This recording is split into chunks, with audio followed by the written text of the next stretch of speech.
Welcome back to Infidelity Tales Lab. We're incredibly grateful for your support. Before we begin today's tale, tell us, which city or country are you joining us from? We love connecting with our global audience. Now, let's dive into today's story. Chapter 1. Foundations of Sand.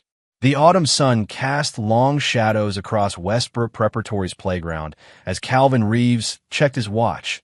4:45 p.m. His daughter Mia's school had been dismissed almost an hour ago. This was the third time this month he'd received last-minute client emergencies forcing him to be late.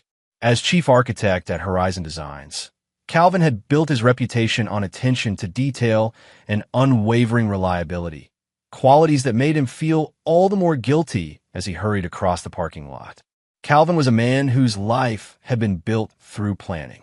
At 42, his salt and pepper hair and permanent laugh lines told the story of someone who'd earned everything he had. Unlike many in his professional circle, Calvin hadn't come from money or connections. Born to a steel worker and a waitress in Pittsburgh, he put himself through architecture school by working construction during summers, learning buildings from foundation to finial. The school's hallways were quiet as Calvin made his way to the after-hours program.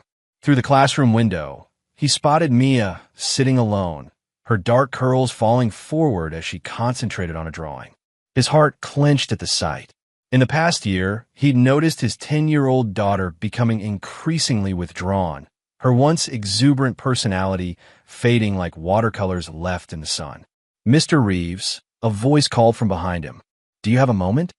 Calvin turned to find Denise Lockhart, Mia's fourth-grade teacher, standing in the hallway. With her practical cardigan and sensible shoes, Ms. Lockhart reminded Calvin of his own elementary school teachers, observant and uncompromisingly honest. "Of course," Calvin replied, glancing through the window at Mia again. "Is everything all right with Mia? I've noticed she's been quieter lately." Ms. Lockhart hesitated, choosing her words carefully. "Mia is a wonderful student, but she's been having some adjustment issues. I've been meaning to speak with you or your wife, but you're both difficult to pin down. My apologies. Work has been demanding, and Laurel's business keeps her just as busy," Calvin explained. "That's actually what I wanted to discuss," Ms. Lockhart said, lowering her voice. "Mr. Reeves, are you aware that your wife's boyfriend has been picking Mia up from school nearly every day this semester?" The words hit Calvin like a physical blow. He managed to keep his expression neutral through years of high-stakes client negotiations, but inside, something fundamental shifted. "I'm sorry, my wife's what?" Calvin kept his voice level, though his pulse hammered in his ears. "Oh," Ms. Lockhart's eyes widened with realization. "I assumed. The gentleman who picks up Mia, Mr. Flynn, he's been authorized on your family's pickup list for months. He always refers to your wife as my Laurel, and Mia calls him Uncle Palmer. I thought perhaps you had an arrangement." Calvin's mind raced through a catalog of memories. Laurel's increased business trips, the late-night calls she took in the bathroom with the shower running, the subtle distance that had grown between them like frost on a window. "Thank you for bringing this to my attention, Ms. Lockhart. I appreciate your concern for Mia." Calvin's voice sounded foreign to his own ears. Too calm, too controlled. After collecting Mia with a forced smile and cheerful questions about her day, Calvin drove home to their colonial-style house in the prestigious Grove Hill neighborhood. The house they bought 5 years ago when Laurel's family business, Blackwood Home Goods, had expanded nationwide under her direction. Or what he'd been told was her direction. Palmer Flynn. The name clicked into place now. Laurel's indispensable business development director. The man who'd been at their home for dinner parties, who'd sent Mia expensive birthday gifts, who'd looked Calvin directly in the eye while complimenting him on his successful architectural firm. That night, after Mia went to bed, Calvin searched the house. In Laurel's home office, behind the false bottom of her jewelry box, a hiding place she'd unknowingly revealed years ago when hiding Christmas presents, he found the divorce papers. Already filled out, already signed by her, dated 3 months ago. The petition cited irreconcilable differences and requested primary custody of Mia. But what knocked the wind from Calvin's lungs wasn't the divorce itself. It was the attached documentation about Blackwood Home Goods. The company that Calvin had helped save a decade ago when Russell Blackwood, Laurel's father, faced bankruptcy. The company that Calvin had restructured, rebranded, and revitalized using his architecture contacts to place their home furnishings in model homes nationwide. The company that, according to these documents, Laurel claimed as separate property unrelated to the marital assets. Calvin remembered how he declined becoming an official partner, wanting to focus on his architecture career. He'd trusted Laurel when she said his contribution would always be recognized. He recalled signing papers years ago, papers Laurel had assured him were just formalizing his advisor role. Papers he now realized had likely stripped him of any legal claim to the business he'd rescued. As dawn broke, Calvin made two decisions. First, he wouldn't sign the divorce papers. Second, before confronting Laurel, he would protect what was rightfully his. Chapter 2. The Architect's Blueprint. You wanted to see me, boss? Zoe Mendoza stood in Calvin's office doorway the next morning. At 35, Zoe had been Calvin's right hand at Horizon Designs for 7 years. With her razor-sharp intelligence and unflinching loyalty, she was the only person Calvin trusted with what he was about to do. Close the door, Zoe. What I'm about to tell you doesn't leave this room. For the next hour, Calvin laid out everything. The revelation from Ms. Lockhart, the divorce papers, and his suspicions about Blackwood Home Goods. Zoe listened without interruption, her expression darkening with each detail. Those manipulative bastards, she finally said. What do you need me to do? I need options. Legal ones first, but... Calvin paused. I'm not ruling anything out. Within days, Calvin had assembled a small but formidable team. Besides Zoe, there was Benjamin Navarro, an ex-federal prosecutor turned private attorney who'd once hired Calvin to design his lake house, and Derek Washington, a digital forensic specialist whose brother had been Calvin's college roommate. The good news, Ben explained in the secure conference room of his downtown firm, is that we've found the original paperwork you signed for Blackwood Home Goods. The bad news is that it's exactly what you feared. You signed away any claim to the company in exchange for a one-time consulting fee of $75,000. Calvin remembered that money. It had been presented as a bonus, which he'd used for the down payment on their current home. But, Ben continued, his expression shifting to one of calculated satisfaction, Laurel and her father made a critical mistake. The paperwork references an addendum that details your architectural and business development contributions. That addendum is missing from their filed copies. And I found the original in Russell Blackwood's private email server, Derek added, sliding a folder across the table, along with some very interesting correspondences between Laurel and Palmer Flynn dating back almost 3 years. The emails revealed a calculated plan. Russell Blackwood had been diagnosed with early-stage dementia 3 years ago, a fact kept hidden from shareholders and family alike. Laurel and Palmer had been positioning themselves to take control, systematically removing anyone loyal to Russell. They'd also been systematically erasing Calvin's contributions to the company's success. There's more, Zoe said quietly. I followed the money trail through Blackwood's corporate accounts. Laurel and Palmer have been siphoning funds into a holding company, Aurelia Partners. They've amassed nearly $3 million. Calvin felt a cold clarity wash over him. That's my daughter's future they're stealing. That night, Calvin utilized banking credentials that Laurel didn't know he possessed, joint account access that had never been revoked when she had established her separate business accounts. In a series of carefully orchestrated transfers, Calvin moved $2.97 million, almost the exact amount that had been siphoned away from various Blackwood accounts into a new secure trust established in Mia's name, with Calvin as trustee. The irony wasn't lost on him. The same architectural precision that had built his career was now being applied to dismantling his wife's betrayal, blueprint by blueprint. While the financial maneuvers were underway, Calvin maintained perfect normalcy at home. He left for work at the same time each morning, asked Laurel about her day each evening, and never once let on that he knew about Palmer Flynn. The performance required every ounce of self-control he possessed, particularly when he noticed how frequently Laurel checked her phone during dinner or how she always seemed to find reasons to stay at the office late. 2 weeks after Ms. Lockhart's revelation, Calvin's phone vibrated with a text from Derek, package delivered. The digital evidence was secure, the financial trails documented, and the legal groundwork laid. It was time for Phase 2. Chapter 3. Structural Weaknesses. Russell Blackwood lived in a sprawling Tudor-style mansion that had been in the Blackwood family for 3 generations. Now 71, Russell had become increasingly reclusive since his wife's death 5 years earlier. According to Laurel, her father was enjoying retirement by traveling extensively. Calvin now knew this was a cover for hiding Russell's cognitive decline. Mr. Reeves, Russell's live-in nurse, Marjorie, greeted Calvin at the door. "This is unexpected. Mr. Blackwood isn't scheduled for visitors today. It's important that I speak with him, Marjorie. It concerns his daughter." Something in Calvin's tone must have conveyed the gravity of the situation, because Marjorie hesitated only briefly before leading him to Russell's study. The room smelled of leather and the cherry pipe tobacco Russell had favored for decades. The man himself sat by the window, thinner than Calvin remembered, staring out at the meticulously maintained gardens. "Russell," Calvin said gently, approaching the older man. "It's Calvin, Laurel's husband." Russell turned, confusion briefly clouding his features before recognition dawned. "Calvin, the architect. You designed the new Blackwood showrooms.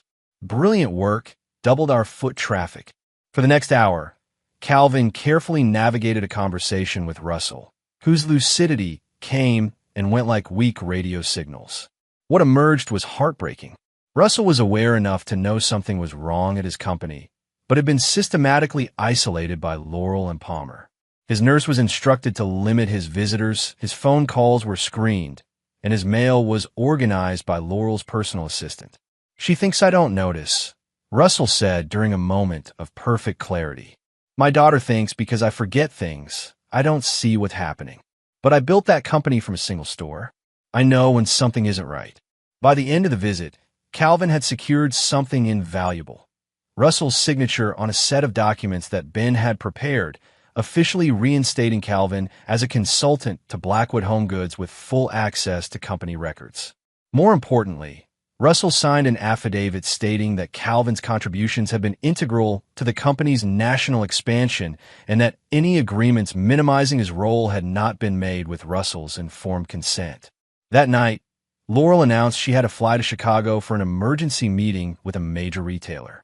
Calvin noted she packed her best lingerie and the perfume she only wore on special occasions. "Give Palmer my regards," Calvin said calmly as she was leaving. Laurel froze, her hand on the door handle. "What did you say?" "Palmer Flynn, your boyfriend. The man who's been picking up our daughter from school. The man you're planning to leave me for after you've secured full control of the company I helped save." Calvin maintained eye contact, his voice steady. "Did I miss anything?" The color drained from Laurel's face. "Calvin, I can explain." "No need. I found the divorce papers. Very thorough, especially the parts where you claim Blackwood Home Goods has nothing to do with me." For a moment, genuine remorse seemed to flicker across Laurel's features. Then her expression hardened into something Calvin had never seen before, calculated, cold determination. "We both know you turned down being an official partner. You wanted to focus on your precious buildings. Palmer understands business in ways you never did." Her voice took on a rehearsed quality. "I was going to be fair about this, Calvin. Generous, even. But if you're going to be difficult, save it." Calvin interrupted. "Go to Chicago. Have your meeting. We'll discuss this when you return." After Laurel left, Calvin called Ben. "She's moving forward with her plan. Time to accelerate ours." The next morning, Calvin walked into the main headquarters of Blackwood Home Goods for the first time in months. With Russell's signed authorization and Ben by his side, he bypassed the front desk and headed straight for the executive floor. The receptionist's startled call to security was intercepted by Ben's calm presentation of their paperwork. By noon, Calvin was ensconced in a conference room, systematically reviewing company records with a team of forensic accountants. By 3, they had documented evidence of the systematic embezzlement scheme Laurel and Palmer had constructed. By 5, Calvin had spoken personally with every board member, sharing selective evidence of what he discovered. When Laurel and Palmer returned from Chicago 2 days later, they walked into an emergency board meeting already in progress. The shock on their faces when they saw Calvin sitting at Russell's right hand was everything he had anticipated. "What is he doing here?" Laurel demanded, her composed facade cracking at the edges. "Getting reacquainted with the company he helped build," Russell replied with surprising strength. "The company you've been stealing from, apparently." What followed was 3 hours of meticulous presentation of evidence. Email exchanges between Laurel and Palmer plotting to hide Russell's condition. Financial records showing the diverted funds. Documented instances where Calvin's contributions had been deliberately erased from company history. "This is absurd," Palmer finally spluttered, his handsome face contorted with rage. "Russell, your condition is clearly affecting your judgment. And as for you, Calvin, you signed away any claim to this company years ago." "About that," Ben interjected smoothly, placing copies of the missing addendum A before each board member. Mr. Reeves never relinquished his rights to recognition for his contributions. More importantly, the systematic fraud perpetrated by Ms. Blackwood and Mr. Flynn constitutes clear grounds for criminal charges. The board voted unanimously to suspend Laurel and Palmer pending a full investigation. As security escorted them from the building, Laurel turned to Calvin with undisguised hatred. "This isn't over. You just guaranteed you'll never see me again." Calvin simply watched them go, the first phase of his plan complete. But he knew Laurel was right about one thing. This was far from over. Chapter 4. Foundation Cracks. "Daddy, why are you sleeping in the guest room?" Mia's question hung in the breakfast nook of their home 2 weeks after the board meeting. Calvin had maintained as much normalcy as possible for his daughter, but children notice everything, especially bright, sensitive ones like Mia. "Mom and I are having some grown-up disagreements right now," Calvin answered carefully. "But I want you to know that none of this is your fault, and we both love you very much." "Is it because of Uncle Palmer?" Mia asked, poking at her pancakes. "Mom cries when she talks to him on the phone now." Calvin kept his expression neutral, though his hand tightened imperceptibly around his coffee mug. "What have you heard Mom saying to Uncle Palmer?" "That you've ruined everything. That Grandpa Russell is sicker than everyone thinks. That you're trying to steal her company." Mia looked up, her brown eyes, so like Calvin's own, filled with confusion. "But you wouldn't steal, would you, Daddy?" "No, sweetheart, I wouldn't steal." Sometimes adults see the same situation very differently. He reached across the table to squeeze her small hand. "The important thing is that you don't worry about any of this. It's adult business, and your job is just to be Mia." After dropping Mia at school, Calvin drove to Ben's office for their now daily strategy meeting. The suspension of Laurel and Palmer had been only a temporary victory. As Calvin had expected, they were fighting back with everything they had. "They've filed their countersuit," Ben announced without preamble as Calvin entered. "And it's nasty. They're claiming you manipulated Russell due to his diminished capacity. They got statements from 3 of Russell's doctors suggesting he's not competent to make business decisions." "Doctors on Laurel's payroll, no doubt," Calvin responded. "Almost certainly, but it complicates things." Ben shuffled through papers on his desk. "They're also pushing forward with the divorce. Laurel's claiming you were emotionally abusive and that your recent actions constitute economic abuse and harassment." Calvin had anticipated this. The best defense is a good offense. Laurel would try to paint him as the villain to distract from her own actions. "What about the money?" Calvin asked. "That's where things get interesting," Ben replied with a grim smile. "They've just discovered the missing funds. Laurel's lawyer is demanding an emergency hearing, claiming you've stolen company assets." This had been the riskiest part of Calvin's plan. Transferring the money had technically been illegal, but it had created exactly the leverage he needed. "Have they filed a police report?" "Not yet. My guess is they're hesitant to involve authorities given their own financial misconduct." Calvin nodded. "As expected, set up a meeting with Laurel and her lawyer. Make it clear I'm willing to discuss returning the funds as part of a global settlement." While the legal battles intensified, life at home became increasingly unbearable. Laurel vacillated between icy silence and vicious verbal attacks. Calvin documented everything, recording conversations when legally permitted and keeping meticulous notes of every interaction, especially those involving Mia. The most difficult aspect was watching how the conflict affected his daughter. Mia's teacher reported she had become withdrawn at school. She had nightmares frequently. Worst of all, Laurel had begun using Mia as a pawn, canceling Calvin's planned activities with their daughter at the last minute and filling Mia's head with subtle suggestions that her father was the cause of all the family problems. 6 weeks into the legal battle, Calvin received an unexpected call from Marjorie, Russell's nurse. "Mr. Reeves, I'm breaking protocol by calling you, but Mr. Blackwood has been hospitalized. His condition has deteriorated significantly. He's asking for you." Calvin drove directly to Boston Memorial, where he found Russell connected to various monitors, looking frilier than ever. Despite his weakened state, Russell's eyes lit with recognition when Calvin entered. "They're trying to declare me incompetent," Russell said without preamble, his voice thin but determined. "Trying to take everything I built. I know, Russell. We're fighting it. Not hard enough." Russell gestured weakly for Calvin to come closer. "Bottom drawer of my desk at home. False panel. There's a flash drive. Everything you need is there." Before Calvin could ask what he meant, Russell continued, "I wasn't always confused, Calvin. I knew what Laurel was doing for years. I kept records. Thought I might need them someday." A rattling cough interrupted him. "Didn't know it would be against my own daughter." The flash drive contained a treasure trove of documentation. Recordings of conversations, financial records, and most damning of all, Russell's personal journal detailing his observations of Laurel and Palmer's behavior dating back 5 years. Russell had been much more aware than anyone realized, and in his lucid moments, he had built a case against his daughter's betrayal. Armed with this new evidence, Calvin and Ben revised their strategy. Rather than just defending against Laurel's accusations, they would go on the offensive, using Russell's documentation to support their claims of fraud and elder abuse. Meanwhile, Palmer Flynn was growing increasingly desperate. The board's investigation had frozen his assets, and rumors of financial impropriety had made him toxic in the business community. Calvin received word that Palmer had been seen meeting with less than reputable characters known for their problem-solving services.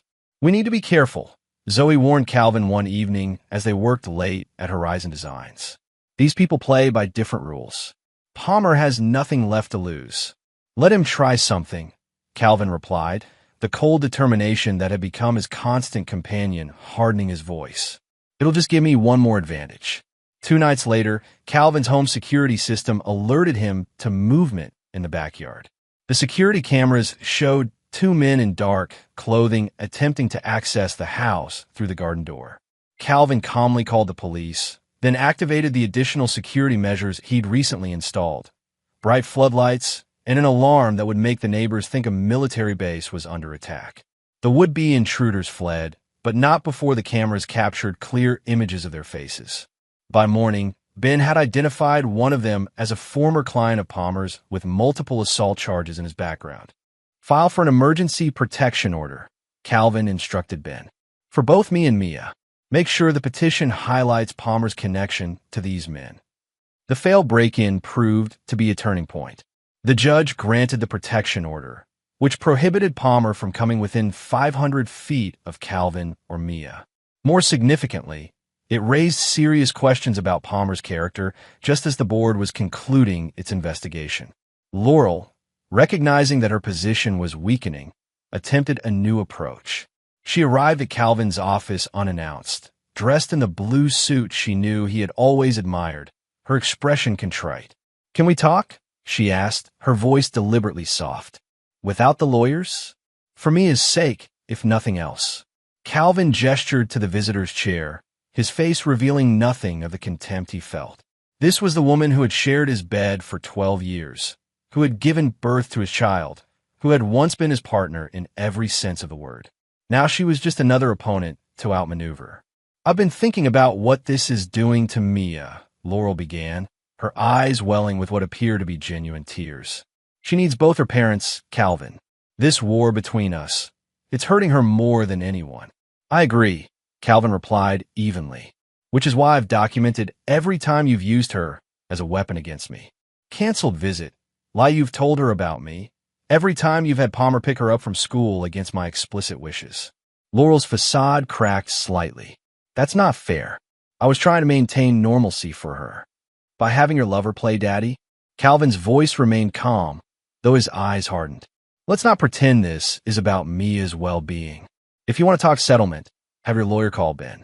Otherwise, there's nothing more to discuss.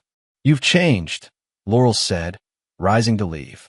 The Calvin I married would never be this cold, this calculating. The Calvin you married trusted you, he replied simply. That man doesn't exist anymore. After Laurel left, Calvin sat motionless at his desk for several minutes, allowing the emotional aftermath of the encounter to wash over him.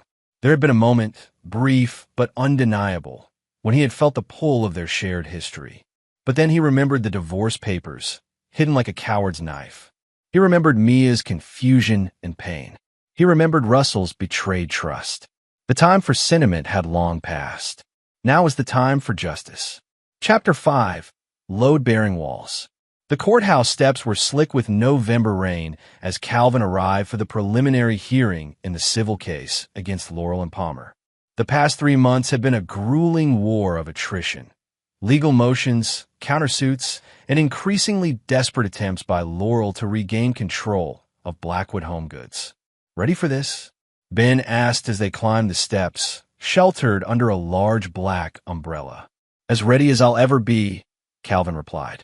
Inside, the courtroom was already filling with interested parties, board members, company executives, even a few business reporters sensing a story beyond the usual corporate squabble. Across the aisle, Laurel sat with her legal team, her posture rigid, eyes fixed straight ahead. Palmer was notably absent, having been advised by a separate counsel to distance himself from Laurel's case.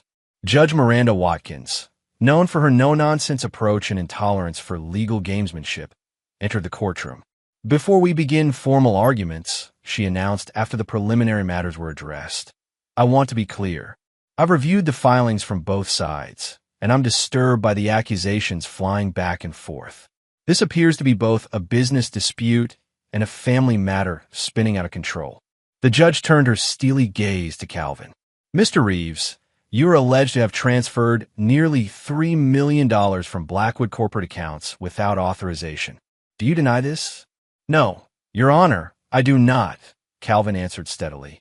And can you explain why the court shouldn't order those funds returned immediately and sanction you appropriately? Ben rose to interject, but Calvin placed a hand on his arm. If I may, Your Honor. At the judge's nod, Calvin continued. The funds I transferred represent almost exactly the amount that Ms. Blackwood and Mr. Flynn diverted from the company over the past 3 years. I moved those funds to protect them from further misappropriation, and I'm prepared to return them to the appropriate corporate accounts once proper financial controls are in place. Judge Watkins raised an eyebrow. That's quite an accusation, Mr. Reeves. I assume you have evidence to support it. Substantial evidence, Your Honor. Calvin nodded to Ben, who approached the bench with a thick binder, including documentation from Russell Blackwood himself. The next 2 hours were devoted to an overview of the evidence for both sides. Judge Watkins listened impassively, occasionally interrupting with pointed questions. When Laurel's attorney attempted to argue that Russell's documentation should be excluded due to his cognitive condition, the judge cut him off sharply. Counsel, I've reviewed Mr. Blackwood's medical records as provided by both parties. While he does have periods of confusion, his doctors, even those presented by your client, agree that he experiences significant periods of lucidity. I will not categorically dismiss his testimony or documentation without proper evaluation. By the end of the hearing, Judge Watkins issued several interim rulings. The funds Calvin had transferred would remain frozen in their current accounts. Neither Laurel nor Palmer would be permitted access to Blackwood corporate records or facilities until the matter was resolved. And most significantly, the court would appoint an independent business evaluator to assess Calvin's contributions to the company's success. Outside the courthouse, reporters surrounded both parties. While Laurel's attorney offered no comment platitudes, Calvin spoke briefly, but directly. This case is about more than money or corporate control, he stated, his voice clear despite the rain now falling heavily. It's about recognizing the truth. Blackwood Home Goods succeeded because of collaboration, Russell Blackwood's vision, my architectural and business expertise, and the hard work of hundreds of employees. I simply want that truth acknowledged. The next day, the business pages carried the story, most with headlines emphasizing the dramatic personal elements: architect's revenge, the battle for Blackwood, and family business or family betrayal. The public narrative was shifting in Calvin's favor, painting him as the wronged husband fighting to protect his legacy. That evening, as Calvin worked in his home office, the doorbell rang. When he opened the door, he found himself face to face with Palmer Flynn. "You're violating the protection order," Calvin said calmly, though his body tensed for potential confrontation. "I don't give a damn about your protection order," Palmer replied, his once smooth appearance now disheveled, his eyes bloodshot. "You've destroyed my reputation, frozen my assets. I can't even get a consulting gig because everyone thinks I'm some kind of corporate thief. Aren't you?" Calvin remained in the doorway, blocking entry. "The evidence seems pretty clear." Palmer laughed bitterly. "Evidence you manufactured with a senile old man. You think you're so clever, so righteous. But we both know what this is really about. You couldn't stand that Laurel chose me, that she recognized you were never going to be more than a glorified draftsman, while I could take Blackwood global." Calvin studied the man before him, the man who had smiled at him across dinner tables while sleeping with his wife, who had high-fived Mia's good grades while plotting to take her away from him, who had shaken his hand while systematically erasing his contributions to Blackwood's success. "You're done, Palmer," Calvin said quietly. "The board has the true financial records now. The independent evaluator will confirm my role in the company's growth. You and Laurel overplayed your hand, and now you're going to lose everything." Palmer's face contorted with rage. For a moment, Calvin thought he might attack. Instead, Palmer leaned in close, his voice a venomous whisper. "This isn't over. You think you've won, but you have no idea what I'm capable of. Or capable of." After Palmer left, Calvin immediately called Ben to report the violation of the protection order. Then he reviewed his home security footage and sent the recording of Palmer's threat to his legal team. Each move and countermove was part of the larger strategy: anticipate, document, leverage. The following week brought a significant development. The independent business evaluator, Dr. Elaine Torres, submitted her preliminary report to the court.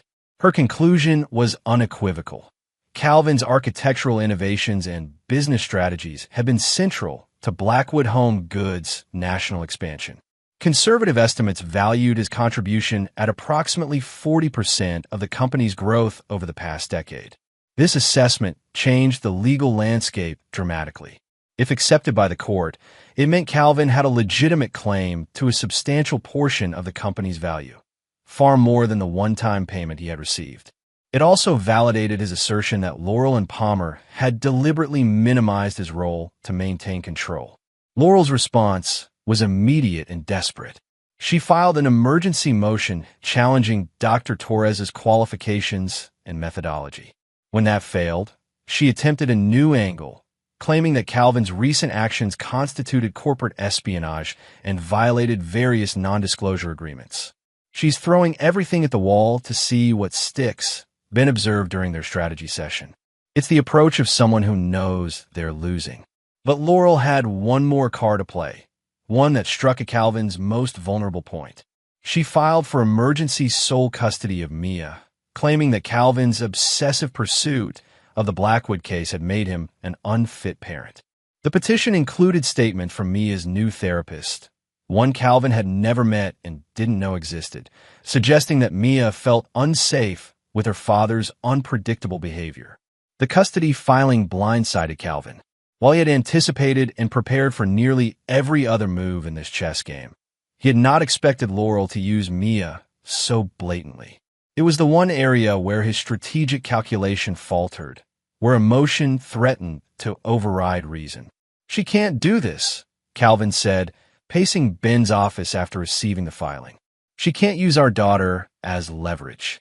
She can try, Ben replied grimly. But judges aren't stupid. This reeks of tactical maneuvering, especially coming right after Dr. Torres's report. Calvin stopped pacing, his resolve hardening once more. Give me everything on this therapist. Find out when Mia started seeing them, who made the appointments, who pays the bills, and set up a meeting with the custody evaluator the court will appoint. I want them to hear our side first. The investigation revealed exactly what Calvin had suspected. The therapist, Dr. Valerie Monroe, had been a college friend of Laurel's and had only seen Mia 3 times before writing her report. More damning still, the appointments had been scheduled immediately after Dr. Torres was appointed as the business evaluator, suggesting a premeditated strategy. Armed with this information, Calvin's team filed a motion to disqualify Dr. Monroe's testimony and requested that the court appoint a neutral child psychologist to evaluate Mia's well-being. Judge Watkins, now overseeing both the business case and the custody matter due to their interconnected nature, granted the motion. The appointed psychologist, Dr. Marcus Way, conducted thorough interviews with Mia, Calvin, and Laurel over several weeks. His report painted a starkly different picture than Dr. Monroe's. Mia was indeed suffering emotional distress, but primarily due to the conflict between her parents and the inconsistent messages she was receiving from Laurel about her father. Most significantly, Dr. Way noted that Mia expressed feeling most secure and stable when with Calvin, whose parenting approach had remained consistent despite the turmoil. In contrast, Laurel's parenting had become erratic, swinging between overindulgence and emotional withdrawal, often seeming more focused on winning Mia's loyalty than addressing her needs.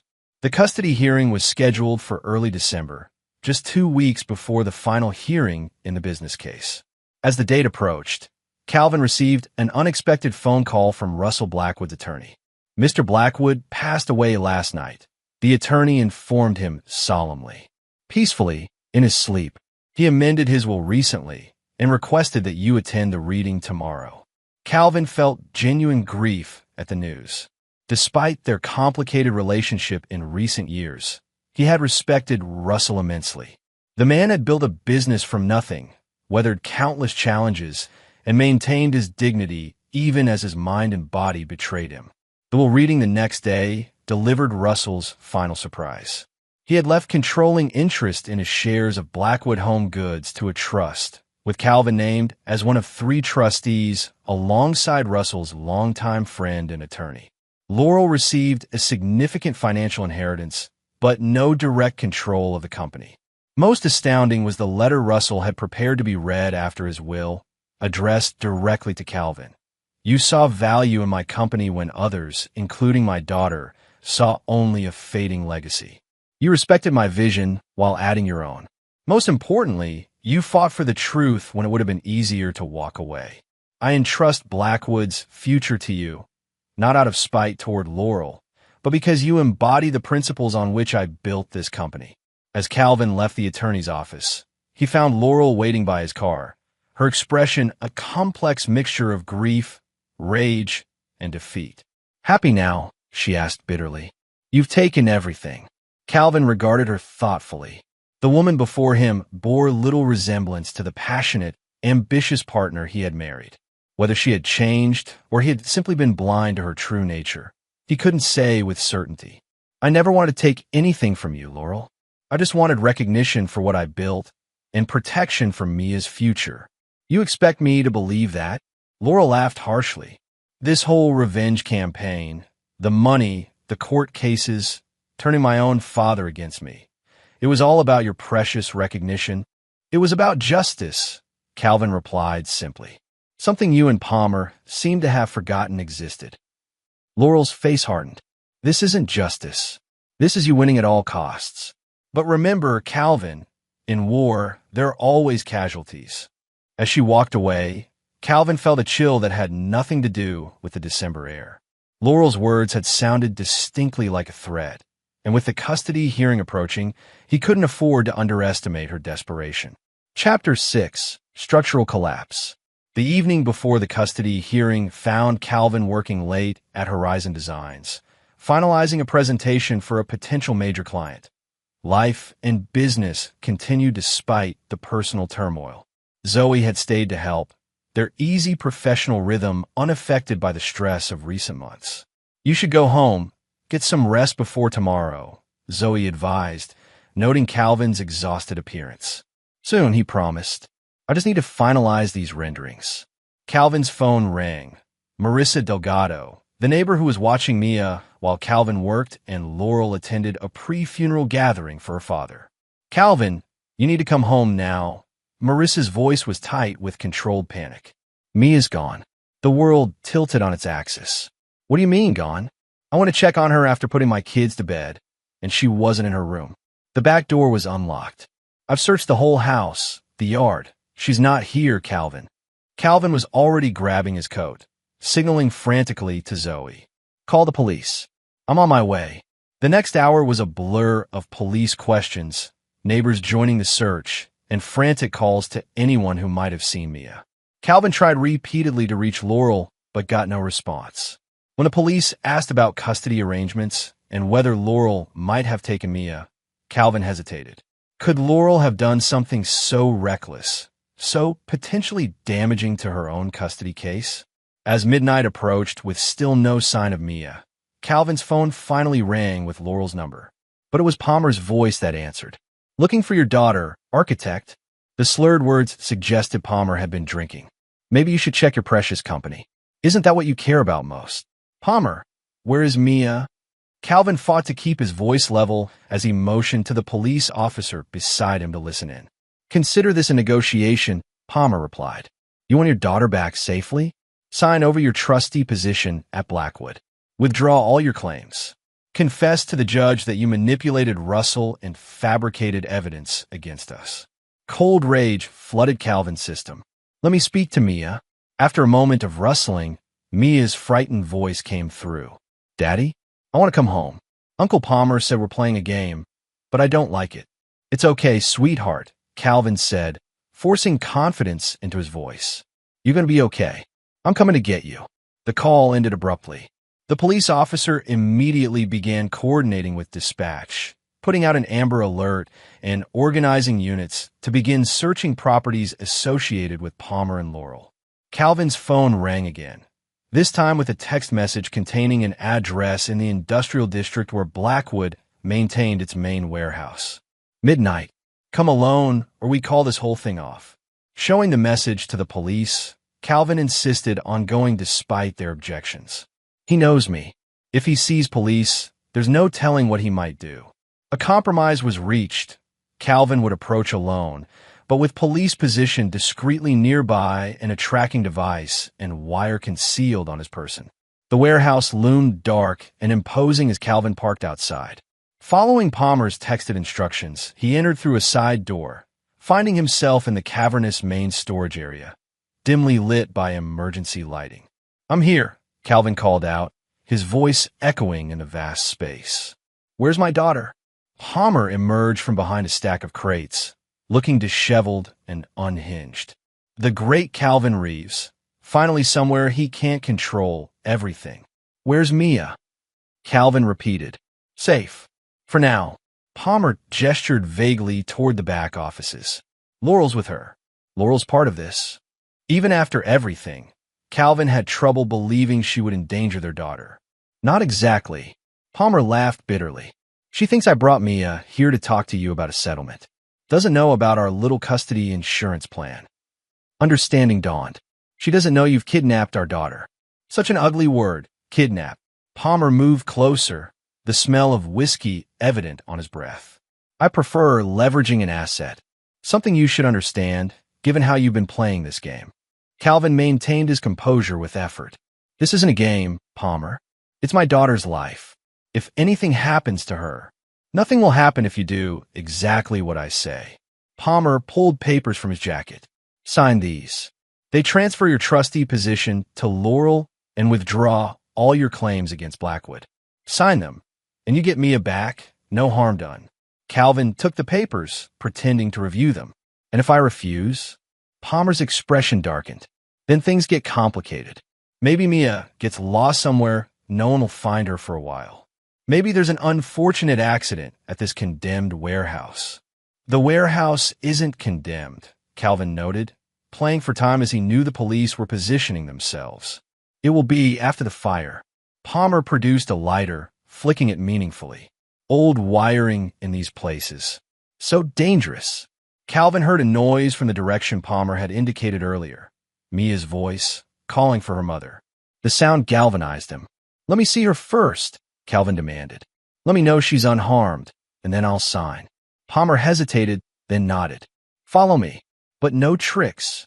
As they moved toward the office area, Calvin caught sight of Laurel through a window, her expression shifting from confusion to horror as she realized what was happening. The moment Palmer opened the office door, Calvin surged forward, pushing past him to reach Mia. "Daddy!" Mia ran to him, tears streaming down her face. "What the hell is going on?" Laurel demanded, looking between Palmer and Calvin. "You said we were meeting to discuss a settlement." "Change of plans," Palmer snarled, producing a gun from his jacket. "Nobody's leaving until Calvin signs those papers." "Have you lost your mind?" Laurel's face had gone pale. "Put that away. This is our daughter. It's always been about your daughter, hasn't it?" Palmer's voice rose hysterically. "Poor little Mia, who needs her daddy. What about what I need? 3 years I've worked to position us to take over Blackwood, and you let him destroy everything in a matter of months." The situation was deteriorating rapidly. Calvin positioned himself between Palmer and Mia, evaluating escape options. Through the window, he could see police officers moving into position. "Palmer, think about what you're doing," Calvin said calmly. "The building is surrounded. You've already committed kidnapping. Don't make it worse." For a moment, indecision flickered across Palmer's face. Then his expression hardened. "They can't arrest me if they can't find me. And they won't find any of us once this place burns." He raised a gun, but before he could act, Laurel launched herself at him. "Run!" she screamed to Calvin and Mia as she grappled with Palmer for control of the weapon. Calvin didn't hesitate. Scooping Mia into his arms, he bolted for the exit as the gun went off behind them. Outside, police swarmed forward as Calvin cleared the doorway with Mia. In the chaos that followed, Palmer was subdued and arrested, while paramedics rushed in to attend to Laurel, who had been shot in the struggle. Hours later, at the hospital, Calvin sat beside Mia's bed as she finally slept, sedated by the pediatric trauma specialists. The psychological evaluation would come later, but for now, she was physically unharmed and safe. A detective entered quietly. "Mr. Reeves? Mrs. Blackwood is out of surgery. The doctor says she'll recover." And Palmer, in custody, multiple felony charges, kidnapping, assault with a deadly weapon, attempted murder. "He's not going anywhere for a long time." Calvin nodded, relief washing through him. "What about Laurel? Will she be charged too?" "Based on statements from all parties, including your testimony about the phone call, it appears she was unaware of Mr. Flynn's intentions. Unless evidence suggests otherwise, she likely won't face kidnapping charges." After the detective left, Calvin continued his vigil at Mia's bedside, the events of the night replaying in his mind. Despite everything Laurel had done, she had ultimately put herself between their daughter and danger. It didn't erase the betrayal or the manipulation, but it was something, a reminder that even in the darkest situations, humanity could occasionally surprise you.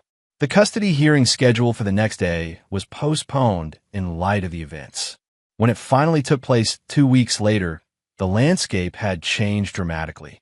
Palmer was awaiting trial.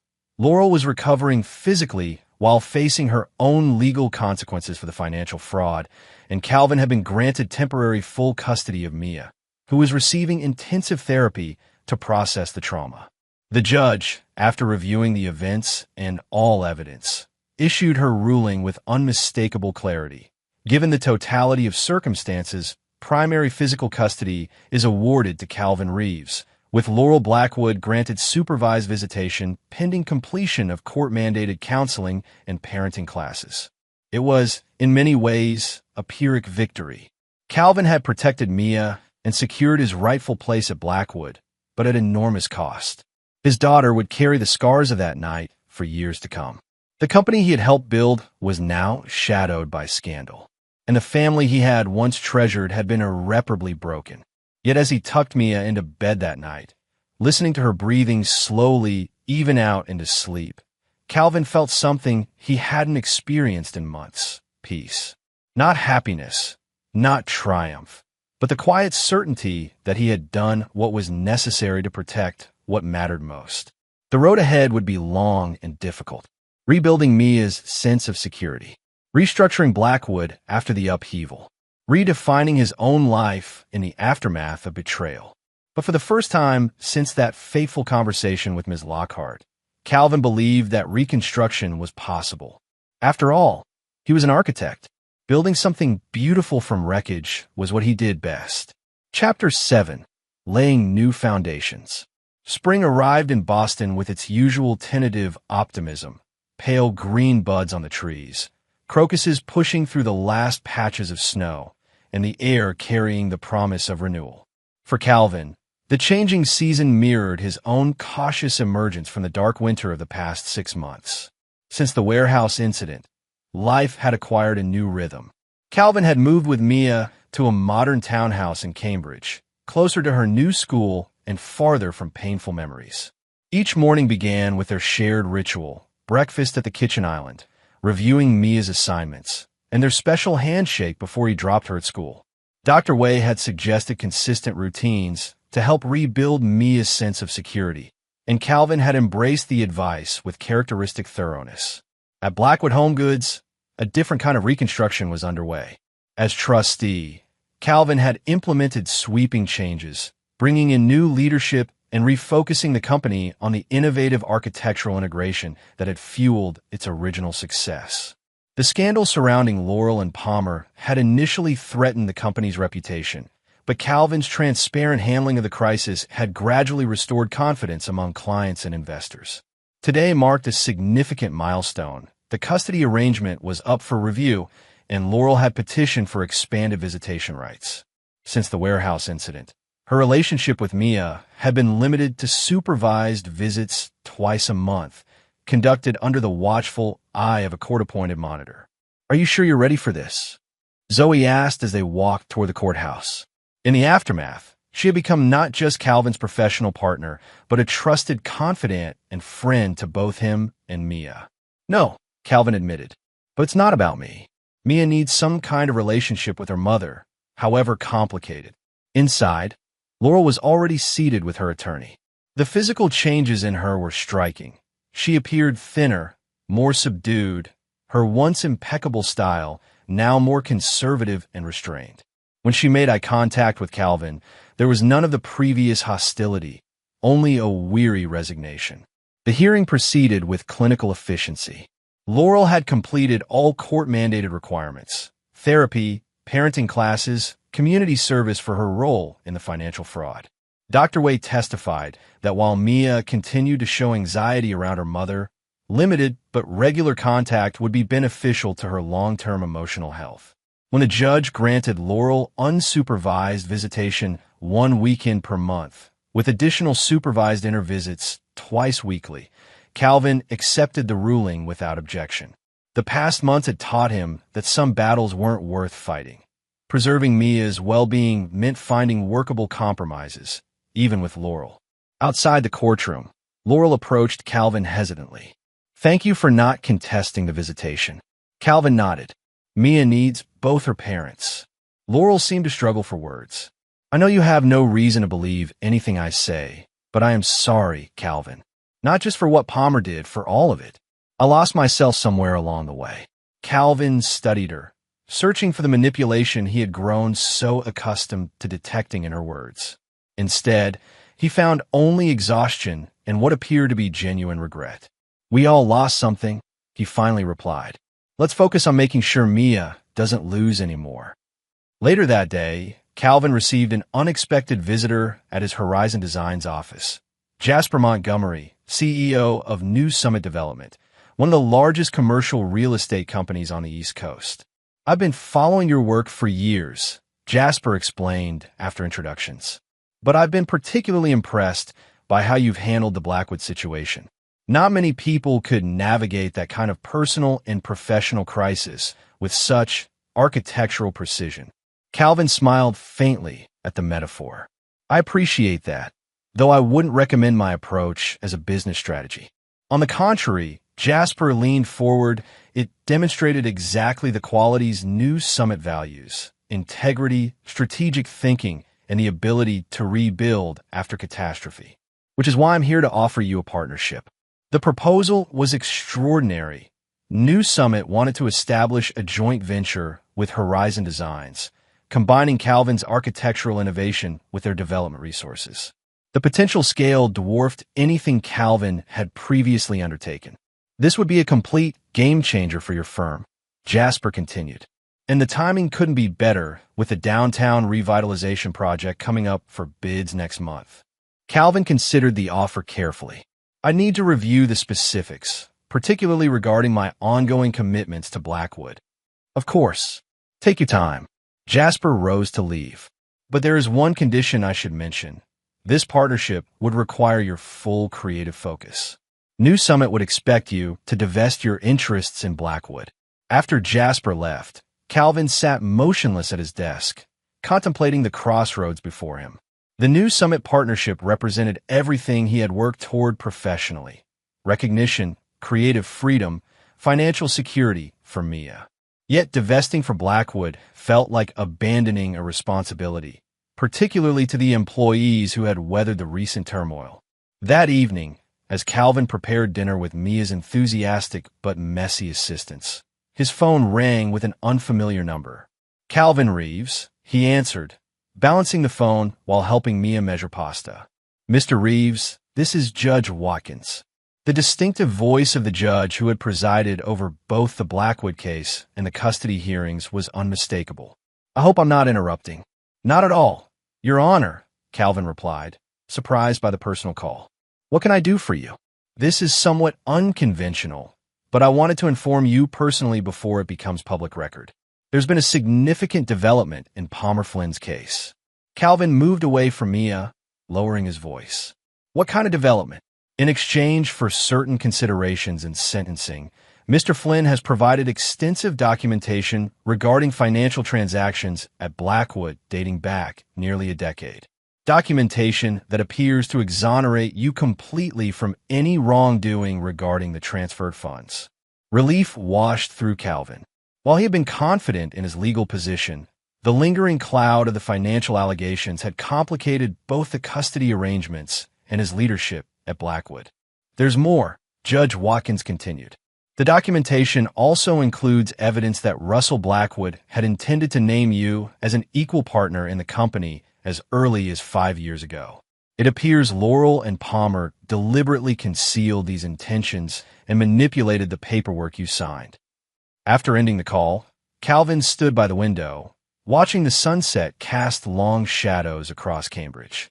The judge's information provided the final piece of validation he had sought: confirmation that his contributions to Blackwood had been recognized by Russell, that his claims had been legitimate all along.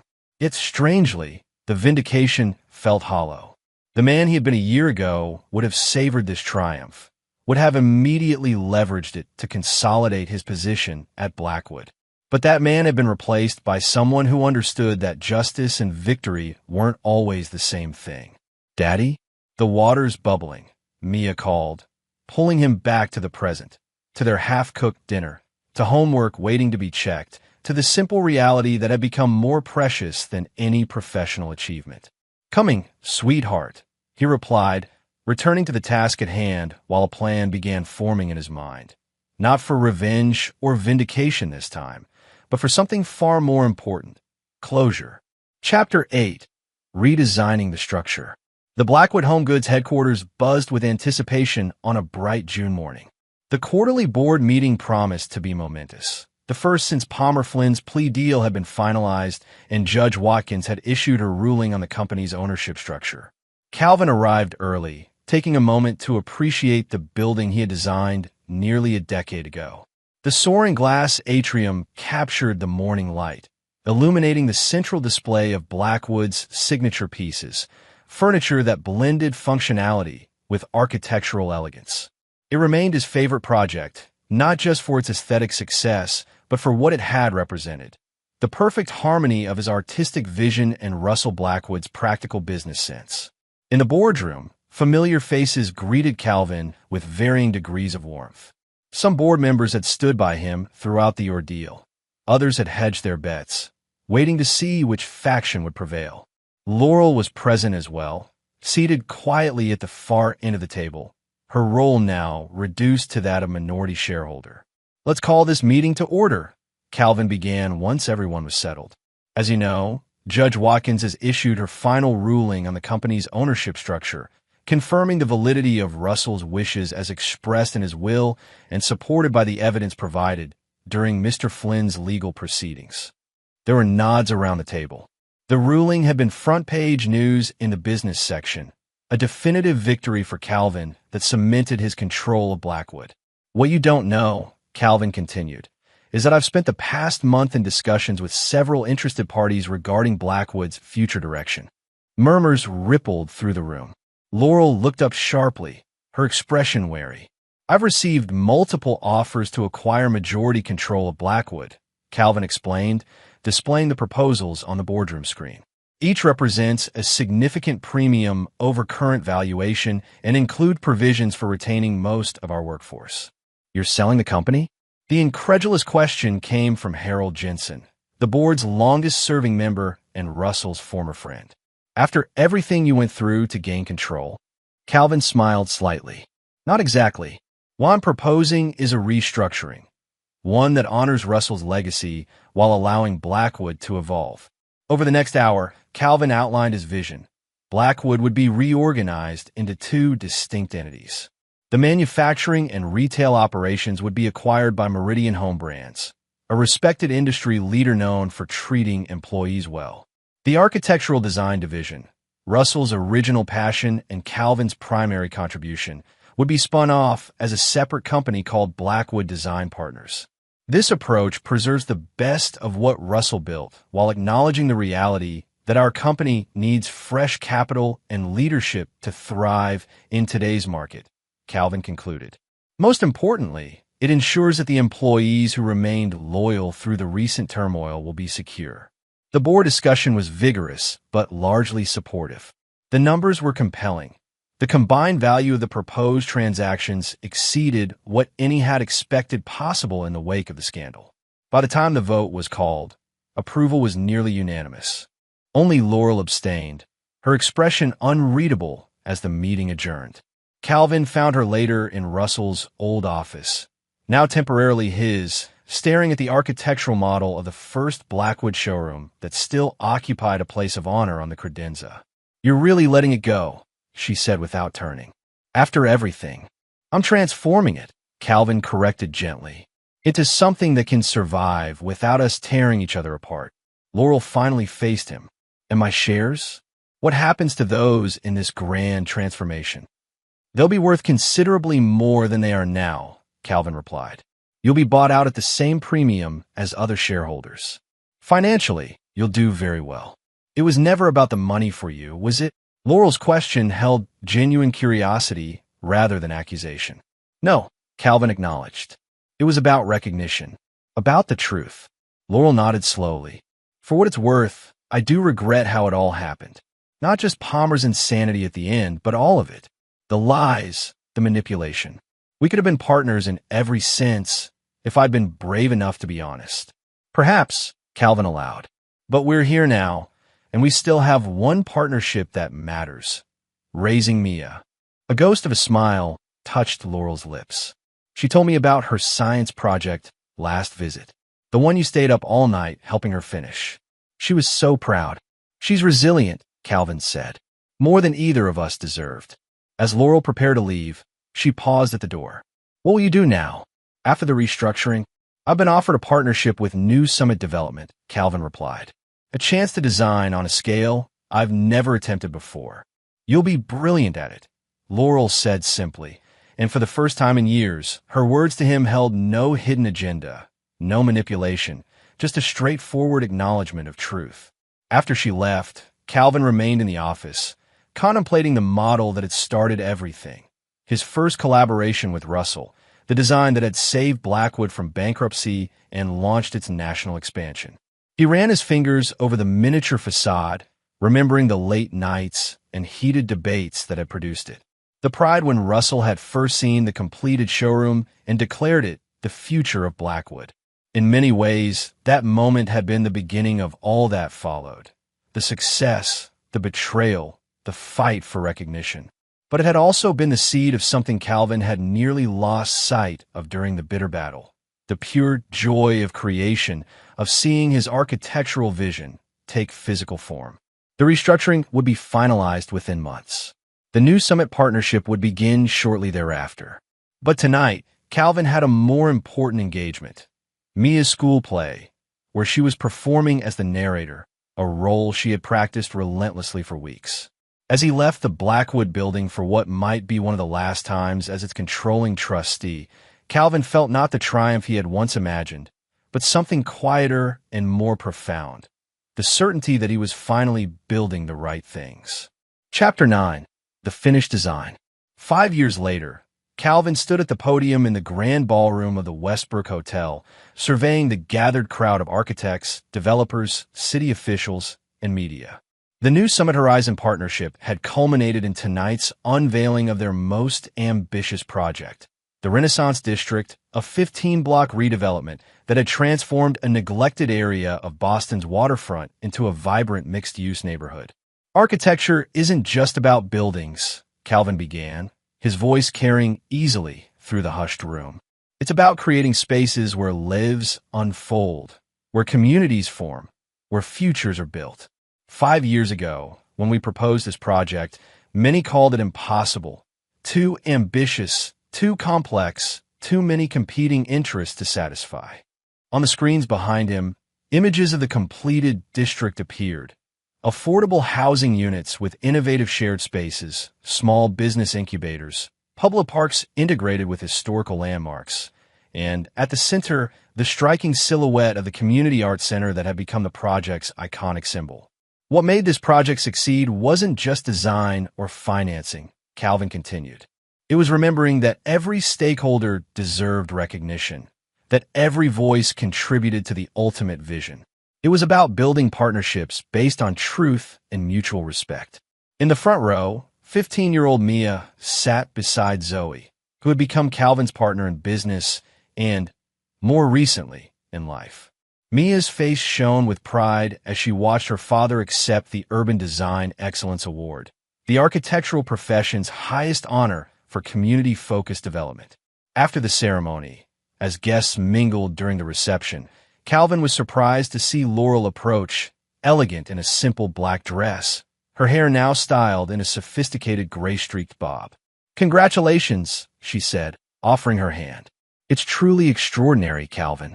Everything they're saying about it is deserved." "Thank you." Calvin accepted the handshake, noting how time had softened the awkwardness between them. Their interactions, once fraught with tension and calculation, had gradually evolved into a cordial co-parenting relationship. "I didn't expect to see you here. Mia invited me," Laurel explained. "She was insistent that I should see Dad's masterpiece in person. She's incredibly proud of you." Calvin glanced across the room to where Mia was animatedly describing some aspect of the project to Jasper Montgomery. "She's the real masterpiece. Smart, compassionate, somehow unfazed by everything we put her through." "Not unfazed," Laurel corrected gently. "Just remarkably well-adjusted, thanks largely to your stability." Dr. Way reminds me of that regularly. They shared a momentary smile at the mention of the psychologist who had guided their family through its reconstruction. Dr. Way still saw Mia occasionally, though now it was more mentorship than therapy, as she had developed an interest in psychology herself. "I heard Blackwood Design Partners won the contract for the Seattle waterfront project," Calvin commented, shifting to safer ground. "That's significant." After the restructuring, Laurel had surprised everyone by investing her buyout proceeds in the spun-off design firm, gradually working her way from silent investor to active leadership. Under her direction, Blackwood Design had developed a niche in sustainable commercial properties that was garnering industry attention. "It's our biggest project yet," Laurel acknowledged. Though not quite Renaissance district scale. Some of us have more modest ambitions. Or perhaps more focused ones, Calvin suggested diplomatically. Their conversation was interrupted as Mia approached, slipping her arm through Calvin's with the easy confidence of a teenager secure in her relationship with her father. "Mom, have you seen the models of the art center? They have them displayed in the East Gallery. The acoustical design is amazing. They use this innovative reverberating panel system that Dad and Zoe developed specifically for the space." "I haven't seen them yet," Laurel replied with a warm smile for her daughter. "Would you show me?" As Mia led her mother away, chatting enthusiastically about architectural details she had absorbed through years of dinner table conversations, Calvin felt a wave of unexpected gratitude. Despite everything, the betrayal, the bitter legal battles, the near tragedy at the warehouse, they had somehow arrived at a place where their daughter could move between her parents' worlds without carrying the weight of their past conflicts. Later that evening, as the formal events concluded, Calvin found himself on the hotel's rooftop terrace with Zoe, looking out over the Boston skyline with a newly lit Renaissance district visible in the distance. "Penny for your thoughts, architect," Zoe said, using the nickname she had coined years ago when they first began working together. "Just reflecting on journeys," Calvin replied, his arms settling comfortably around her shoulders. "5 years ago, I was fighting for recognition, for my place in something I helped build. I thought winning was the goal. Wasn't it?" Zoe asked, though her knowing smile suggested she already understood his answer. "Winning was never the point," Calvin said quietly. "Building was. Creating something meaningful, something that lasts. I got so caught up in proving my contribution to Blackwood that I almost missed the chance to contribute something far greater." He gestured toward the Renaissance district, its thoughtfully designed lighting creating a warm glow against the night sky.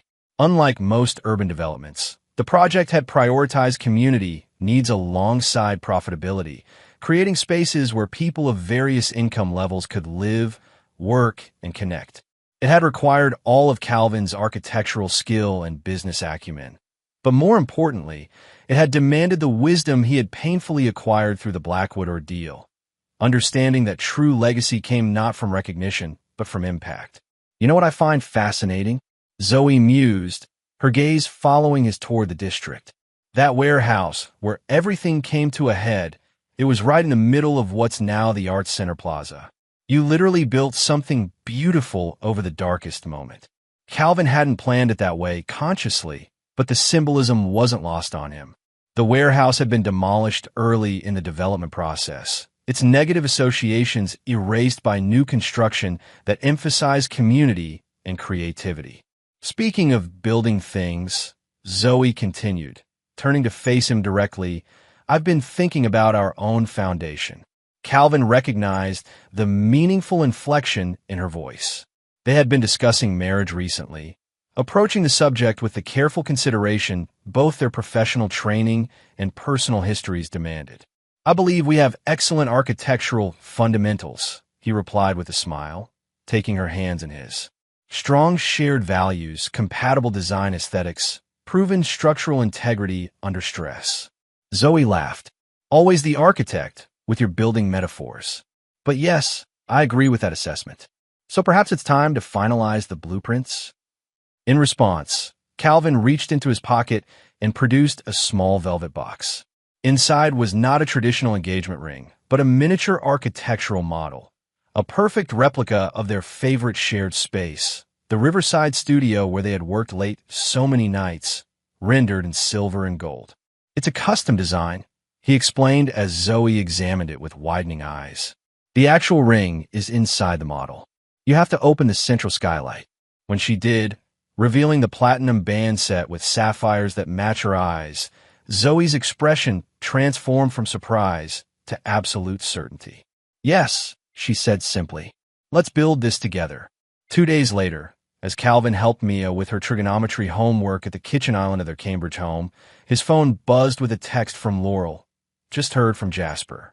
The Art Center is already being studied in architecture programs nationwide. Your design changed more than a neighborhood. It's changing how people think about urban spaces. Russell would have been proud. Calvin read the message twice, struck by its simple sincerity. There had been a time when any communication from Laurel had required careful analysis for hidden motives or manipulations. Now, it was just what it appeared to be, a genuine acknowledgement from one professional to another, from one parent to the other. "Everything okay, Dad?" Mia asked, noting his thoughtful expression. "Everything's perfect," Calvin replied, turning back to the equation they'd been solving. "Just getting some good news about the Renaissance project. Ms. Chin mentioned it in our urban studies elective yesterday," Mia said proudly. "She said it's a case study in equitable urban renewal." "Everyone looked at me when she said your name. And how did that feel?" Calvin asked, curious about how she navigated the public aspects of his increasingly prominent career. Mia considered the question with typical thoughtfulness. "Good, mostly, but also a little strange. Because they see you as this famous architect who transformed the waterfront, but I just see you as my dad who still can't figure out how to use the new coffee maker." Calvin laughed, grateful beyond words for his daughter's grounding perspective. "Fair enough. Though in my defense, that coffee maker has more programmable functions than my first design software." As they returned to the homework, Calvin reflected on the irony of his journey. 5 years ago, he had been consumed by the need for recognition, fighting desperately to prove his role in building Blackwood's success. He had transferred millions, engaged in legal warfare, and come perilously close to losing sight of what truly mattered in his determination to claim credit for his contributions. Yet in letting go of Blackwood, of the need for vindication, of the bitterness that had threatened to define him, he had found not just recognition, but something far more valuable. The opportunity to build a legacy worthy of his best skills, a family structure resilient enough to withstand life's inevitable stresses, and the wisdom to appreciate that the most important designs were those that created space for growth and renewal. He had entered this journey seeking to be acknowledged as a builder. He emerged understanding that what endured wasn't who received credit for the design, but how well that design served those who lived within it. And in that understanding was the truest form of victory. And there you have it. Another story comes to an end. What did you think? I'd love to hear your thoughts in the comments below. If you enjoy this story, consider joining our community by subscribing. It means the world to us. For more stories like this one, check out the recommended videos on screen. And I'll see you there.